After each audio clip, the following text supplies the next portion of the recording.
From SF Land, this is Dorking Out, a podcast for people who love to dork out about movies, TV, and everything pop culture. Welcome to Dorking Out. My name is Sonia Mansfield, and you have to believe we are magic. Sorry, I won't sing anymore in the rest of this episode. Joining me is my podcasting sister from another mister and the co-host of Dorking Out, Margo D. Hello, my friend. I'm alive. I'm alive. I won't sing anymore either. I can't promise you that. By Actually, the way, no. you know what? I will be singing some more. I am going to take it back. I will also be singing more. Sorry, everybody. This week we are dorking out about 1980s Xanadu, which was a request from Binksy, if I remember correctly. Absolutely, it is. She's a big fan of the movie, and she owns the soundtrack on vinyl. Ooh. And she plays it once in a while, and so she asked us to cover the movie. Well, this one's for you, Binksy. It is directed by Robert Greenwald. It's written by some people I've never heard of, and it stars Olivia Newton-John, Gene Kelly, and I'm like, what? And then Michael Beck, who I only know from The Warriors. I don't think he was in a lot of other stuff. Those were his most notable. Yeah. Did you see Xanadu in the theater, Margo? Oh, God, no. No. I remember the music. Yes. And I had a babysitter who had the soundtrack. Yeah. And so would play it a lot. But no, I didn't see it. And honestly, I don't think I even saw this until the 90s. I think I saw it when I was a kid, probably on like HBO or something. But before that, I told this story on another podcast, which is maybe why this popped into Binksy's head. But I used to have the Xanadu soundtrack on cassette. And Ooh. I used to listen to it all the time, over and over and over. I had a little cassette recorder thing. And at some point, the cassette recorder like ate my tape, like but just a little bit. Now looking back, I'm like, that was totally fixable. But I was like, Dad, my tape is broken. Can you fix it? And he just pulled out all the tape and was like, it's broken, wrapped it up and like threw it away. And as an adult, I was like, that asshole, he could have totally got the pencil and fixed my tape. But he was tired of listening to me singing Olivia Newton-John, which I can understand. Yeah, I mean, yeah, exactly. It's understandable. Yeah. As a parent now, I totally get it. So I saw the movie not in the theater, on HBO, but I didn't watch it a lot. Like, it wasn't like repeated viewing. I really liked the soundtrack, but clearly the movie didn't do it for me because I watched it and then was like, well, that was something to see, and went on with my 9-year-old life. Right. But I super loved roller skating back in the day, and I used to roller skate all the time. And I'd sing the song Magic while I did it. I loved to roller skate. Where did you roller skate? I used to, that was going to be one of my questions for you. So in Concord, there was a roller rink called Roller World. And it was super like roller disco. Like it had like a back wall that was all like outer space themed. And it had like black lights and all that. And I went there. Like every weekend I was there. Even when roller skating wasn't cool anymore, I was still there roller skating. And like other people at my school would go there, but they would go there to break dance because it had that really good floor for roller skating, and it was good for and they would be there like to watch break dancers and do break dancing. And I was like, I'm still going to skate. Whee! Just like going around. And everyone's like, fucking grow up. And I'm like, never. Did you have a roller rink? We had a roller rink, and I can't remember what the name of it was. At this time, we would have been living in Pennsylvania, and it was one of those things we went almost every weekend. And my parents would just drop. It was very strategically placed. It was like near the mall or something, so Mom and Dad could do what they wanted to do, and they just dropped us off the roller rink. Mm-hmm. And there's certain songs that pop in my head. Yeah, like "Everybody Wants You" by Billy Squier, and I want to put on roller skates so bad and just start skating around to them. I mean, it was so much fun. Mm-hmm. It was such an innocent time in your life, and it was so much fun. And like, I loved it when they break out the skates in this movie. The skating is the whole theme of this movie. This movie is so weird. It's bananas. It doesn't make any sense. the story. Now, to be fair, musicals, a lot of musicals have pretty weak stories and they just kind of like hang these musical numbers on them. But I think this one's even weird by that standard. Like, this is a very weird movie. Yes. I'm not 100% sure I understood exactly what was happening, but at the same time, if you asked me right now, would you like to watch Xanadu again? I would say yes. Like, I still liked it. It's a very watchable movie, and the music's really fun, and the movie's kind of a trip. It's a trip. Yeah, I had a good time watching it, but is it a good movie? No, it's No, not a good no. movie. It's a thing to watch. I think for me, I could have it on and then like do other things and have it on, Yeah. and check in with the movie. Like it's not like every scene mattered, Yes. but I did like I thought Michael Beck was really cute Interesting. in that late 70s, early 80s kind of way. Sonny Mhm. Malone. And honestly, I thought at that time, Olivia Newton-John was probably the epitome of beautiful to me. Okay. She is, everybody drink, super adorable. She's gorgeous. So adorable in this movie. She's really, really cute. They have to constantly cut around the fact that she can't really dance. No. This movie's so weird. So she can't really dance. So they're kind of cutting around that. I don't think Michael Beck can sing, so he doesn't do any singing. Yeah. I don't think he dances either. No, he roller skates. That's it. He just roller skates. And then we have Gene Kelly, who could do all of this shit, by the way. Yeah, and how old is he when he makes this movie? He's in his 70s? He's 68. I looked it up. Yeah. Dude's roller skating. He could 100% fall and break a hip, and he is still roller skating, and he is dancing, and he makes it look so easy. I mean, he always has. Always, like, you go back and you watch old Gene Kelly movies, like, he makes dancing look really easy. Right. He's just such a movie star. Yeah. I had a lot of thoughts about Gene Kelly in this movie. I actually really, really like him in this movie. And I know people are like, oh, that sucks that, like, this was his last movie. And sure, like, I get it. Well, yeah, what else is he going to do? Yeah. I mean, there's the Love Boat and this. Yeah, I know you like Michael, you thought Michael Beck is cute, but I actually could have done without him completely. And if the movie had just been her, like, inspiring Gene Kelly to open up a club called Xanadu, I would have been totally fine with that movie. Well, we should talk about what the movie's about. I mean, it'll take 2 minutes, but yeah, we can start at the beginning. Do you want to go first, or you want me to go? You go first. Oh gosh. Okay. So it opens with Michael Beck's character, Sonny Malone. It's such a movie name. Trying to paint and draw and do all these different, like, artistic things, and he hates them all. So he rips them up and he throws it out the window into the wind, and it kind of blows his torn up art to this mural that then comes alive. And it's Zeus's daughters, I believe, and they're all muses. And it's all set to I'm Alive by ELO, which Margo was kind enough to sing at the top of the show. And they all start dancing except for Olivia Newton-John, who, as I said, can't really dance, and they try to make it look like she can. But and then she runs into Sonny Malone and kisses him. And actually, I don't need to go plot point by plot point. We don't have to. She basically is trying to bring, like, Michael Beck's character and Gene Kelly's character together to create a club called Xanadu. She's trying to inspire them, but in the process, she falls in love with Sonny Malone for reasons that I don't quite understand. And then she also has a connection to the Gene Kelly character where she kind of inspired him back in the day, and he was super in love with her, and they have some nice scenes together, but then that's kind of dropped.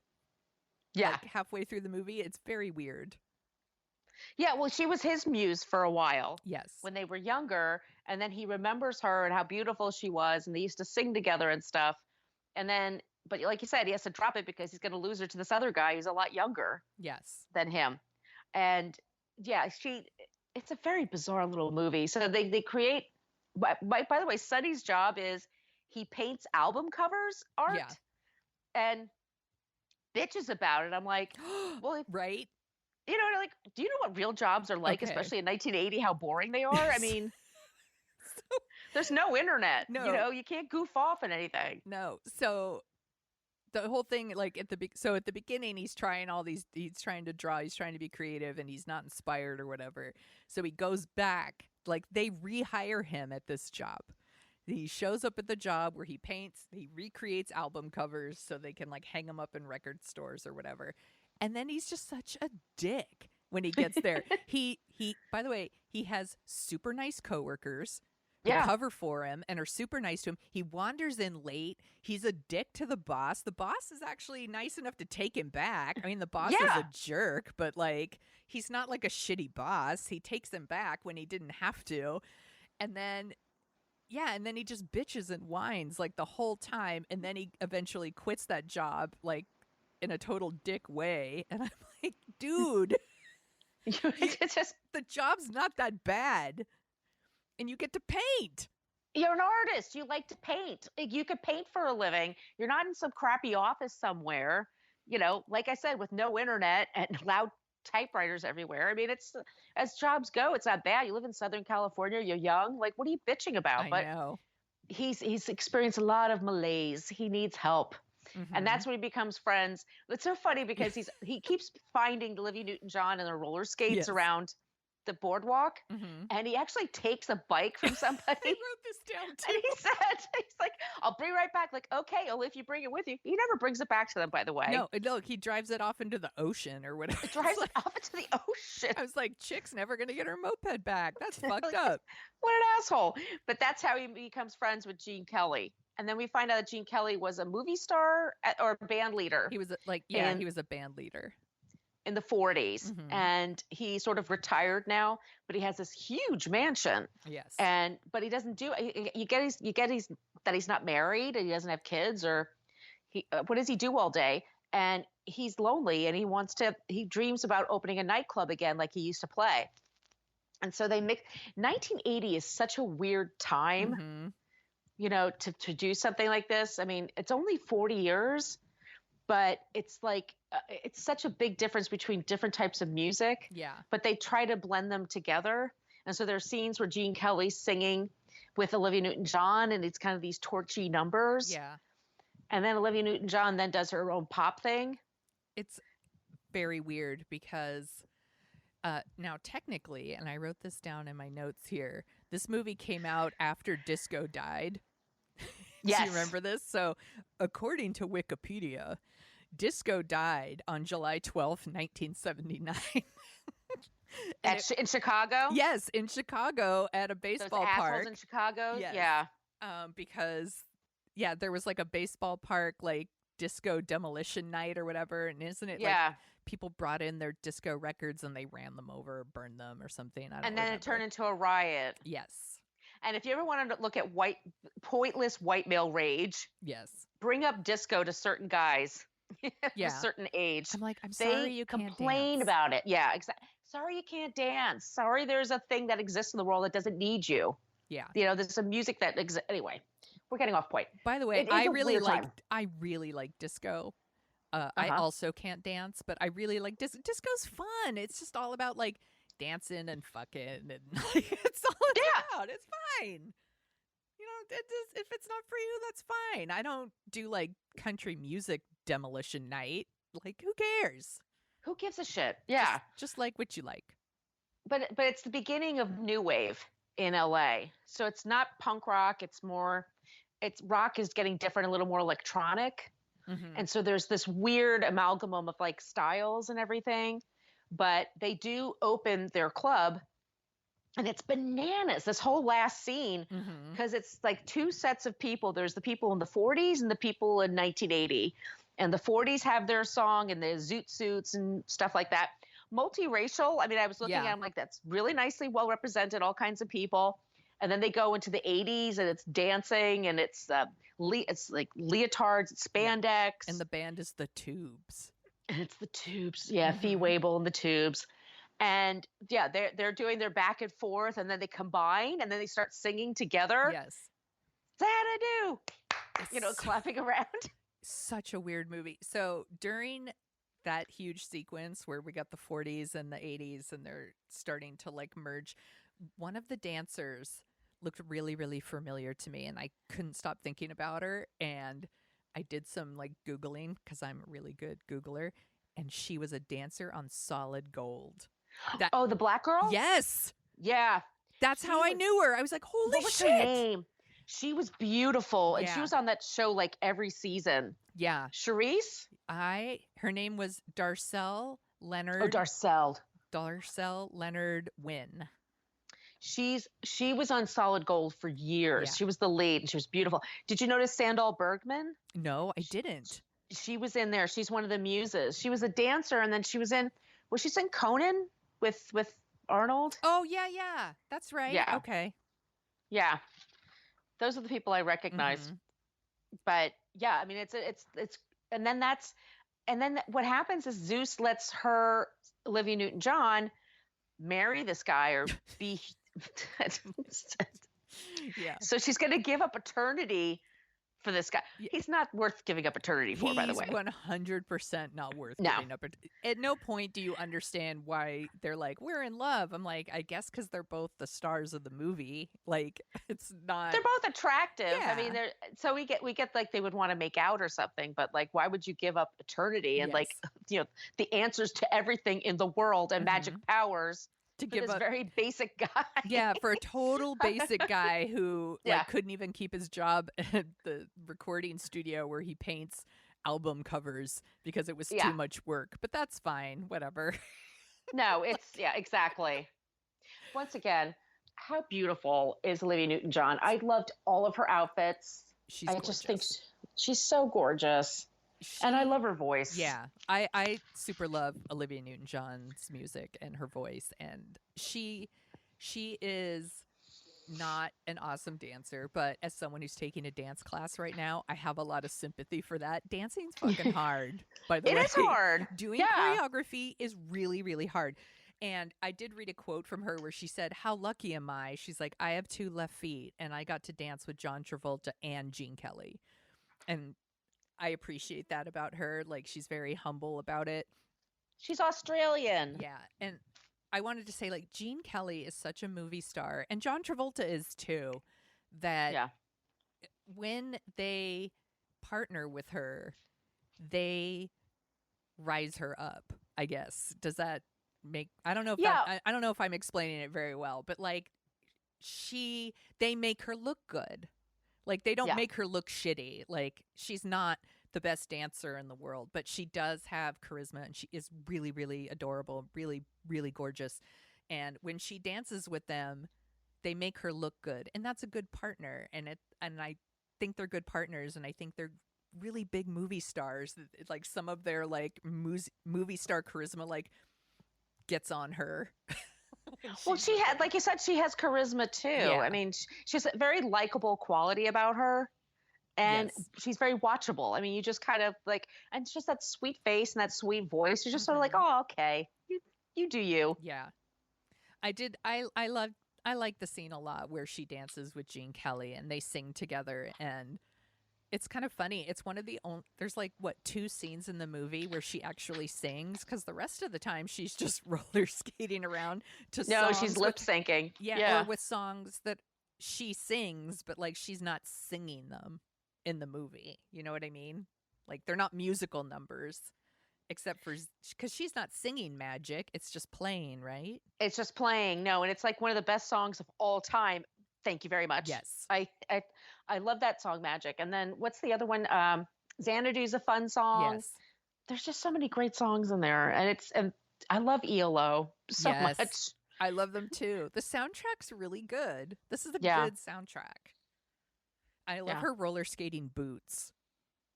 I loved the outfit, like the peasant blouse with the skirt, and then the leg warmers, Yep. and the roller skates. Oh, I'm like- it just all looks so good. It's a good Halloween costume right there.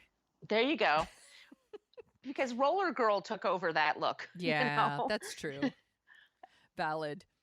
Do you love when they roller skate around a quote unquote recording studio that just happens to have pictures for inspiration for people? I think that's fantastic. Yeah, I have a feeling this isn't like the most accurate portrayal of the recording industry. What is it an accurate portrayal of? I mean, they built that club in no time. It's so weird. I also, it, so the club where they decide to like build their club is also the same building that is in on the cover of the album that he's painting. Right. And then he goes there because he knows that she'll be there, I guess. And so he breaks in and she's just skating around. And he asks her, like, do you come here often? And she says, I like to come here and practice my skating where no one could bother me. And I was thinking, you need to leave, buddy. She just wants to skate. Let her skate. You think like she would inspire him to be a better painter and then just go on her way. You know what I mean? That would be Gene Kelly can be inspired to open up the roller disco. That's going to be around for a couple of years, and then he has to wait until the late '90s for the swing movement to come back. Squirrel nut zippers. Then he can book the cherry poppin' daddies. Yes. It's true though. She doesn't inspire him to paint. She inspires him to like go in halvesies on a club, but not even really go halvesies because like Gene Kelly just gives it to him. Well, he's the one with the money. Right. Michael, yeah. Sonny doesn't have money. It's a very weird thing. I watched this movie with my husband, and he said I would like to see like the Garfield minus Garfield version of this movie where they remove Olivia Newton-John, and it's like this totally depressing, fucked up movie where like Sonny meets Danny, and they just sit around this club and visualize what it would look like. It never happens. And I'm like, that movie's messed up, but I would watch it too if it kept the soundtrack. Yeah, the soundtrack is key.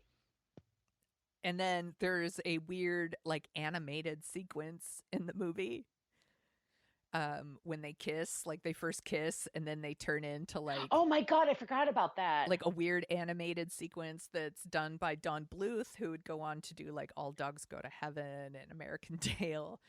And that part's weird. I guess that's their best chance to make Olivia Newton-John a really good dancer, but it's very strange and out of place. And there's a lot of weird things in this movie. Yeah, and then there's like these weird like screen swipes, like where they're editing, where they're like moving on to the next scene transitions, like these weird like digital like scene transitions that are super strange. There's a fashion montage where it's just like Gene Kelly trying on outfits, which, by the way, they could do 90 minutes of Gene Kelly trying on outfits, and I would totally watch looks it. good in everything. He does.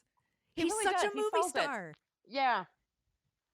And yeah, so that all happens, like, and then Sonny and Kira fall in love, supposedly, and I do love, here's the part I love.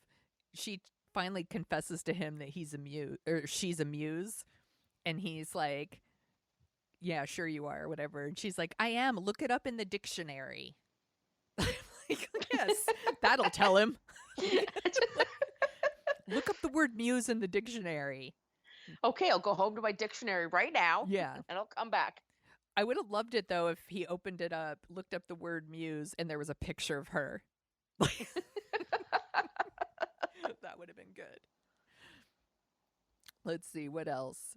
Oh, I wanted to talk about the actual club Xanadu. Would you go to that club? In a hot minute. Mm-hmm. Me too. I don't know what I would wear. I mean, I think I would stick out because I wear a lot of black. I think I would look a little weird to them, but I would be there in a second. I would totally go there. But it is a very strange club. So it's a roller rink. So there's people roller skating. And then there's also like people doing like trapeze kind of things. Like, so it's like a circus roller rink. And there's a bandstand? Yeah, and then there's a bandstand, and she comes on and sings Xanadu, and there's like a group dance number. It's very strange. I loved her last outfit. Like the halter top thing with the boots. She's amazing. She's smoking hot. She looked great. So beautiful.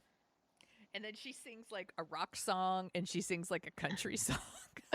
Yeah, it goes through all the different types of music out there. I mean, she tap dances at one point. Mhm. You could tell she's really not tap dancing. Right. But yeah, I mean, she's doing her best. I mean, I can't dance either, Yeah. but It's like watching an audition tape, really. It's like, look at all the different styles I can do. Look, I could sing this, I could sing that, I could wear a country hat. Look at this. I could be whatever you want. Please cast me. Please. But she is really, really good. Yeah, she's great. So I think we both agree that our favorite song in this is Magic. Yes.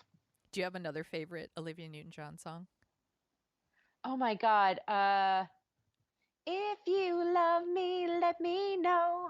Is that her? I think so. That's 70s. I like a lot of her 70s. But I like oh God, she had a song called A Little More Love that also came out. That's mine too.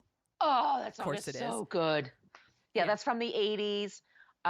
She has such a beautiful voice. Please, Mr. Please. That's a really good song. Physical. Olivia's great. Physical is a great song. Yeah, she's so good. Do you think she's a good actress, though?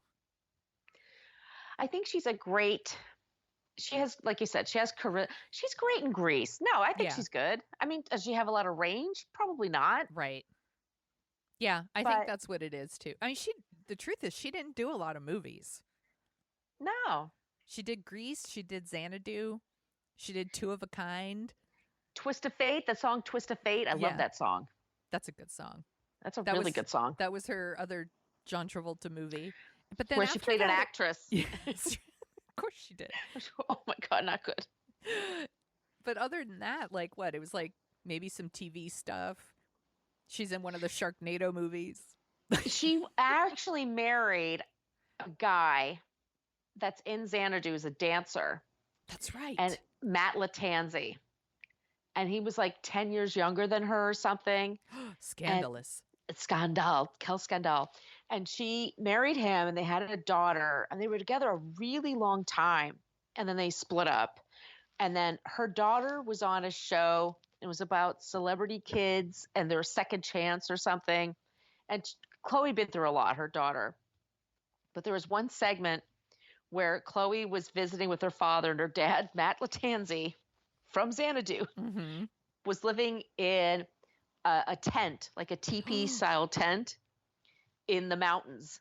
Oh and gosh. She stayed with him and she just he looked good, but we're just like, what do you do all day? Like he hangs out in this wigwam. I don't know what do you call it? But yeah, anyway. Weird.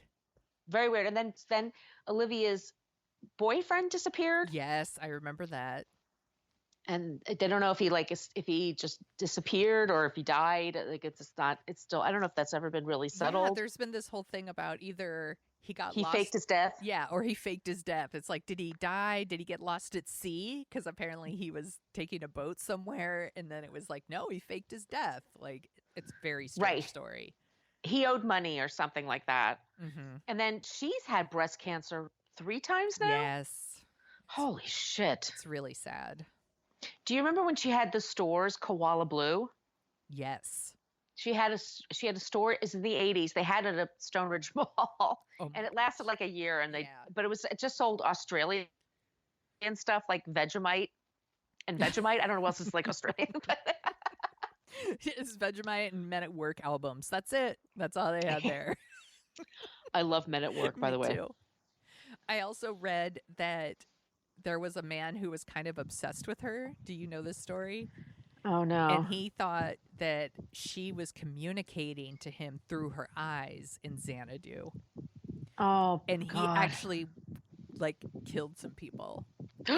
And there was like a list of people he was going to kill, and she was one of them. And Sandra Day O'Connor too.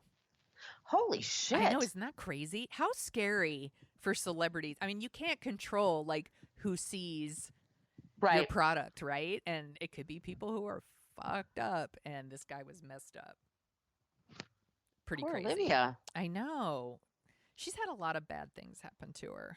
She's had a lot of good things and bad things. She's had a pretty, up and down kind of life. Didn't her sister die? She, her sister was married to Jeff, not Connolly. What was his name? He was in Taxi and Grease. Jeff Conway. Jeff Conway. Yeah, her sister married him. They were married for a long time. Oh, It was like Rona Newton-John or something like that. I don't remember that. Yeah. But that's sad. Yeah.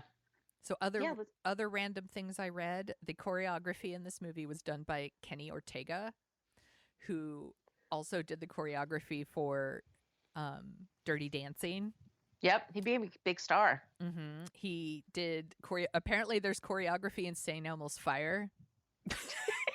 Which made, I was like, did he choreograph when Rob Lowe plays the saxophone?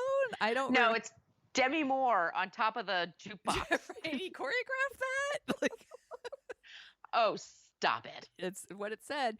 And then he directed Newsies, which just came up recently, and he did all the like High School Musical movies.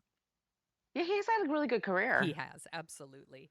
I also read that Xanadu and the other disco movie that came out in '80, Can't Stop the Music, yes, was the inspiration for the Razzies. That's when they started the Razzies. Oh, wow. The Razzies are so mean. Super mean. Fuck the Razzies, to be honest. Yeah, because they gave The Shining Razzies. What?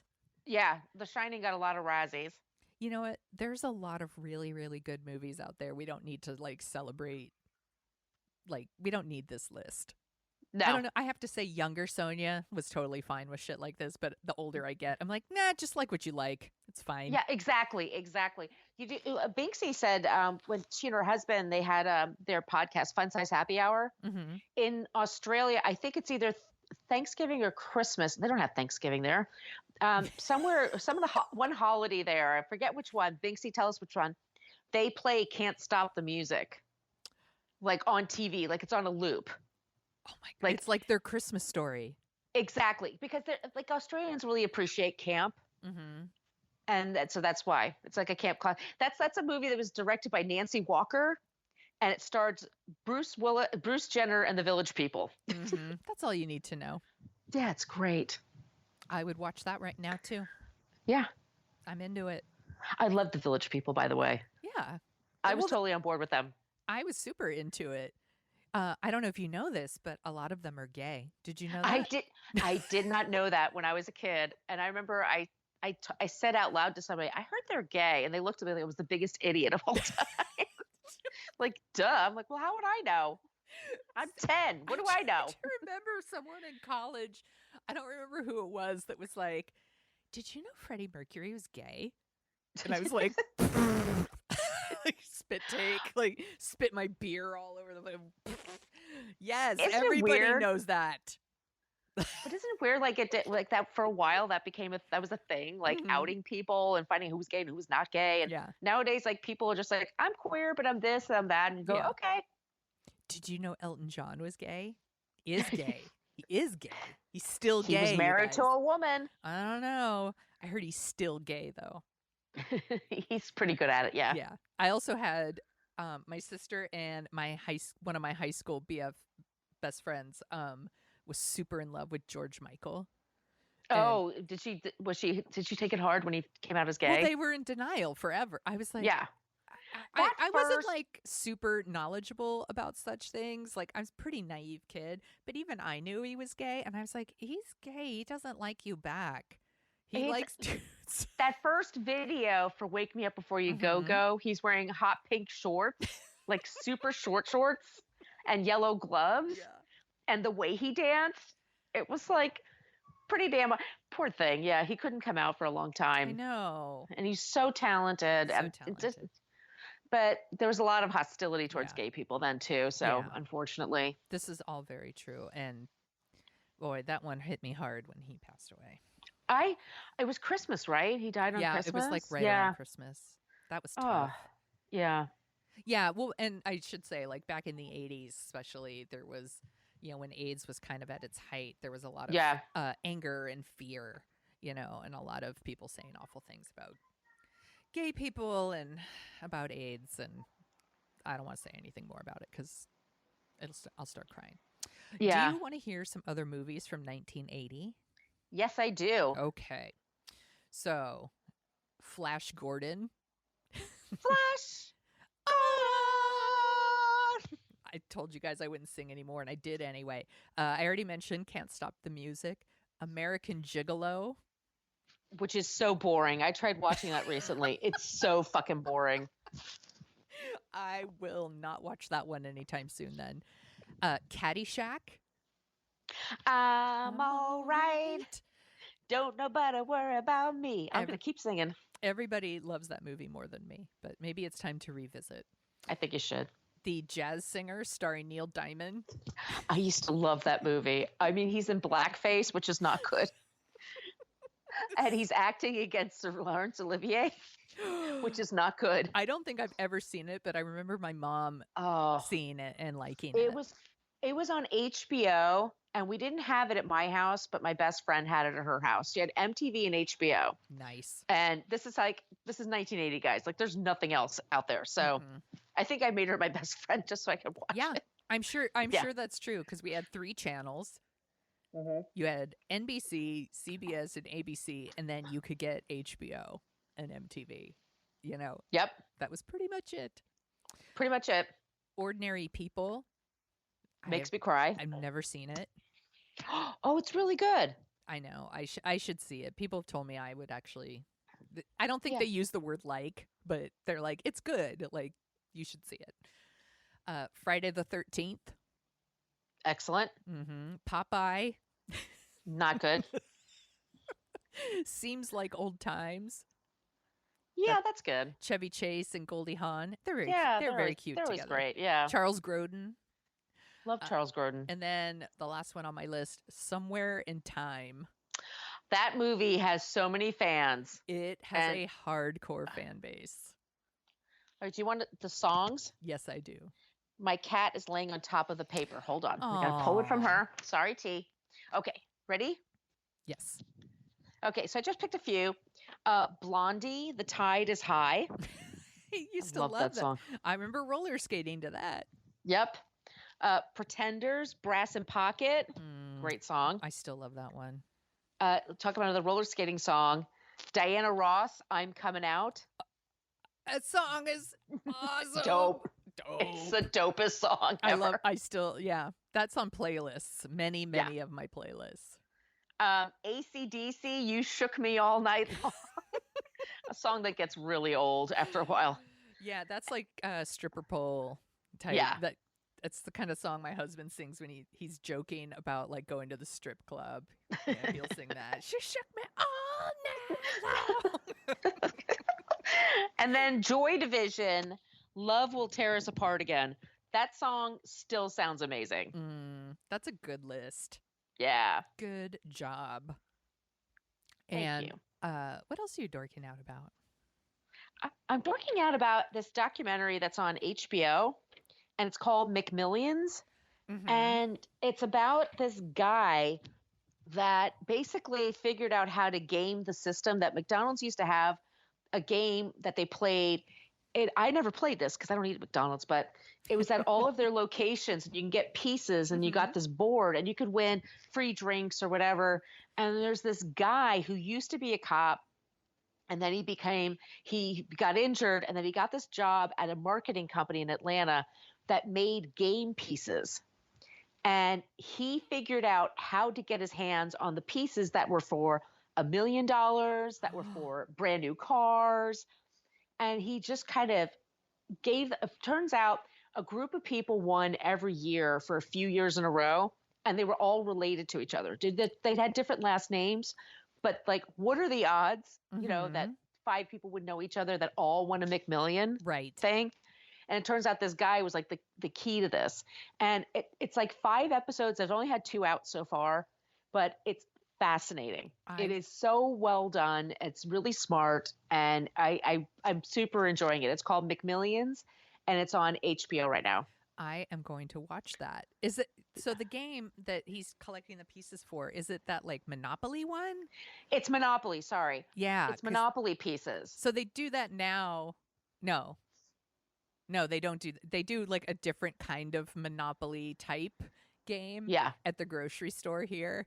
And Oh, right. yeah, we try. My husband and I collect the pieces every year, and we're like, this is our only retirement plan is trying to win That's how I plan to retire too. the It's gonna grocery be my store, chance. the grocery store sweepstakes. But so when I worked at the movie theater, and I worked at like a couple of different movie theaters, they're always by a McDonald's. They're always right by a McDonald's. So like everyone who works at the movie theater, you get a really short break, so you run over to the McDonald's and get food. So we had one.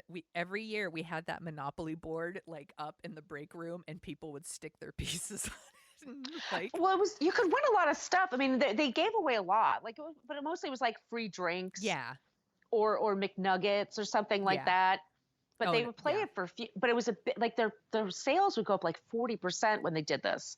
So they kept doing it every year, longer and longer. But like I said, this guy figured out how to get his hands on those very few tabs that had like high. If it wasn't $1 million, it was very high priced. But it was it was a car or something like that. And he just he gave it to a mobster. It's bananas, because you think the system, like, they would figure out a way to do this and not have it become corrupt. But there you go. Well, I'm putting that on my list. I'm watching The Outsider on HBO. Yeah. And every time I go to the HBO app, it shows me McMillions, and every time I'm like, I should watch that. So I really should watch that. Yes, and The Outsider's really good too. Okay, it is. I'm behind it, but I like what I've seen so far. And Jason Bateman was so good in it. Yeah, he was like a producer too. Yeah, and he was only in the first like couple, but it's got Ben Mendelsohn in it too, and I really like him. It's really, really good. But that's Mare Winningham. Oh yeah, it's so good to see her. Speaking of St. Elmo's Fire. Yeah, I love her. Yeah, it's really, really good. That's not what I was going to say. I'm dorking out about. Have you ever seen the original Love Bug? Herbie? Yes. Of course. Okay, so I'm a kid of the 70s. my son has been watching the original Love Bug on Disney Plus. Sorry, once again, shilling for Disney Plus, but it is set here in San Francisco. And I have been very fascinated by what is actually filmed in San Francisco and what is being filmed on a lot, clearly. I also just enjoy seeing like old footage of San Francisco. But so this is what I want to talk about. So there's a part of the movie that gets really fucking dark where like the guy who gets the love bug gets Herbie. In case you guys don't know, Herbie's like a car that has... Well, he's like alive, I guess. He doesn't have eyes or anything. He doesn't talk or anything, but he has a personality and he could drive around by himself and all this stuff. And the guy who owns him gets himself like a fancier car. And Herbie gets really jealous and trashes the car, like rams into it. I don't remember this. Runs into it over and over and over again. And the guy's like, how dare you do this to my car? Bleh. And then Herbie drives off. And he tries to jump off the Golden Gate Bridge. Oh my God. I know. I was like, what the fuck is happening in this movie? Like, Calvin's like, he's unhappy. He's going to jump. And I was like, oh my God. And the guy's like running on the Golden Gate Bridge and like throws himself on the car to like keep the car from like plummeting off the bridge. It's insane. I'm like, what the? This is a movie about a like sentient car that can like drive itself and win races. And then there's this really messed up part where he's like, I can't go on living. Tries to jump off a bridge. It's so weird. That's terrible. It is so weird. But other than that, the Love Bug is really fun. Does your son like it? He does. We've watched it a few times now. It's actually really, really cute. It's got Buddy Hackett. It's got Michelle Lee. She's so cute. She's adorable. Oh, she's Everybody adorable. Drink. She wears like the most beautiful, like cool clothes, and she's actually like she's really smart. She works on the cars. Like she's not just like standing on the sidelines going, "Yay! I hope my man wins the race." Like she's actually like involved in the story and like works on cars and is really smart. It's actually a really fun movie. I'm curious. We haven't watched there's like Herbie Goes to Monte Carlo or Herbie Goes Bananas. There was a bunch of them. We haven't watched any of those yet, but the original Love Bug is really fun. So if you guys have kids or even if you don't have kids, I really enjoyed it. It's fun. I think there's a whole audience of people our age that even if you don't have kids, you need to turn Disney on just to find these movies from the 70s and 80s and 90s that just made us really happy. Yeah. There's people younger than me, like 20 years younger than me, like they like Disney TV shows. Yes. And they're watching them on a loop. I had two students in my class the other morning talking about these, like, oh my God, when I was 10 years old, I was obsessed with this show and I'm watching it all the time now on Disney Plus. I was like, they knew what they were doing when they brought that together. They really did. And yeah, so Love Bug is one. And then I haven't shown him this one yet, but when I was a kid, I loved The Cat from Outer Space. Oh, yeah. And it was a cat that had like a collar that lit up and he could talk. And I know I'm going to love it. I saw Escape from Witch Mountain. Oh, yes. Oh, God, I love that movie when I was a kid. And then there was the original, Jodie Foster. Oh, Freaky Friday. Freaky Friday. Yeah. I love that movie. That was a good one, too. The one with Jamie Lee Curtis is good, too. That's a really cute, and Lindsay Lohan, yeah. Yeah. They're cute together. Yeah, before Lindsay Lohan was a punchline, she made some good movies. She did like the Parent Trap remake. She did a Herbie movie. She did Herbie Reloaded. I actually was on an episode of Grant's Rants. It's a podcast. Yes. Called Grant's Rants, and one of my stories in there, it's this latest episode. You can find me under Margo Donahue. I have a Lindsay Lohan story, a Lindsay and Dina Lohan story, a nice story. What? Yeah, but you got to go and check it out for yourself. So that's my free plug for Grant's Rants. Good job on the plug. And if you guys want to hear more of us, Margo and I also co-host What a Creep, where we talk about different kinds of creeps, and then we end the episode with someone who's not a creep, so you don't end the episode feeling like everything's terrible. The show's doing really well, so yeah, it's doing really well. Get on board now. We have a Patreon page for bonus episodes, and the bonus episodes are super fun. Sometimes we've had a cocktail or two, and we spill the hot tea, and we have a newsletter, very affordable options. So please join us. And if you want stickers, we have stickers for you guys. Do we have a Dorking Out Show email or no? It's dorkingoutpodcast@gmail.com. So Sonia, you get that one, right? Yes, I do. So send an email there, and we will send stickers out to you guys. Yeah, thanks for reminding me about that, Margo. You're so smart. Oh, stop. It's true. Where can people find you on the internet? On social media, you can find me at Brooklyn Fit Chick, Facebook, Twitter, Instagram. I'm mostly active on Twitter and Instagram, and my blog, which is being refreshed at this moment by a Bennington graduate, I should say, a real smarty pants. It's going to look really awesome, but go there right now, brooklynfitchick.com, and it's going to have all of my information, all the podcasts I work on. I'm writing a book right now, so I'm going to have a little section there about the book and about me, and it looks good right now. You can go there right now, brooklynfitchick.com, but I'm getting it spruced up very soon. I am so excited for your book. Me too. I am so proud of you. Thank you. I'm going to brag to everyone I know when that book comes out. I'm just going to carry it around with me. It's coming out in December if everything goes well, so we'll talk about it a little bit more when I get more into it, but yeah, I'm very excited. Yes, you should be. You can find Dorking Out at dorkingout.com, and wherever you listen to your podcasts, you're listening right now. It's also Dorking Out Show on Twitter. It's on Facebook, but I'm not really on Facebook, and it's a little bit on Instagram. But you can find me, thesoniashow.com, The Sonia Show on Twitter. I'm pretty active there, and The Sonia Show on Instagram as well. And this was super, super fun. I'm so glad this was a good recommendation by Binksy to watch Xanadu. I actually really enjoyed this rewatch. This was so much fun. It was such great cotton candy for the brain. And honest to goodness, guys, the best music ever. It's such a great soundtrack. It's just wonderful. Yeah, and if you guys have requests, send them our way. We'll put them on the list. We love requests. You have to believe we are magic. Xanadu.